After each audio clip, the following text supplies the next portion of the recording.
আমরা কি কেবলমাত্র চাইতে গেছি ভিক্ষার ঝুলি হাতে? মাননীয় সদস্য রুমিন ফারহানা, ব্রাহ্মণবাড়িয়া 2, সময় 2 মিনিট। মাননীয় স্পিকার, আপনাকে ধন্যবাদ।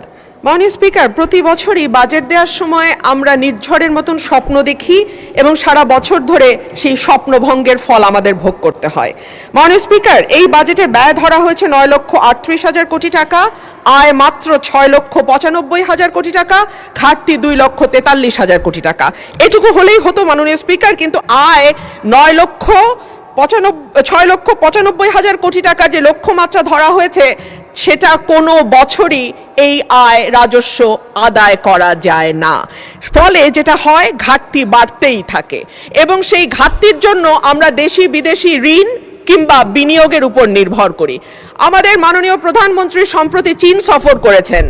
আমি আপনার মাধ্যমে মাননীয় স্পিকার, আমি জানতে চাই চীনের কাছ থেকে আমাদের ঋণের কোনো আশ্বাস আমরা পেয়েছি কিনা, পেয়ে থাকলে সেই ঋণের আশ্বাসের পরিমাণ কত, কিংবা বাংলাদেশে তারা কোনো বিনিয়োগ করবে কিনা, এরকম কোনো আশ্বাস এসছে কিনা, সেটাও আমি আপনার মাধ্যমে জানতে চাইছি।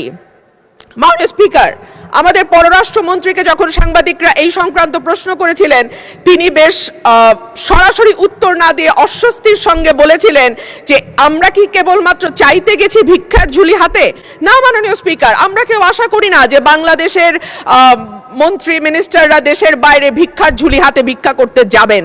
তবে একই সঙ্গে বাস্তবতার ব্যাপারে চোখ বন্ধ করে থাকলেও তো হবে না, কারণ আমাদের ঘোষিত ঘাটতি হচ্ছে 2,43,000 কোটি টাকা এবং সেই একই সঙ্গে গত 4 বছর ধরে বাংলাদেশে চলমান উচ্চ মূল্যস্ফীতি, অর্থনৈতিক প্রবৃদ্ধির মন্থর গতি, বেসরকারি বিনিয়োগের স্থবিরতা, রাজস্ব আহরণে বড় ঘাটতি, খেলাপি ঋণের বৃদ্ধি, ব্যাংকের তারল্য সংকট, জ্বালানি সরবরাহে অব্যাহত সীমাবদ্ধতা ইত্যাদির মুখোমুখি চলছি আমরা।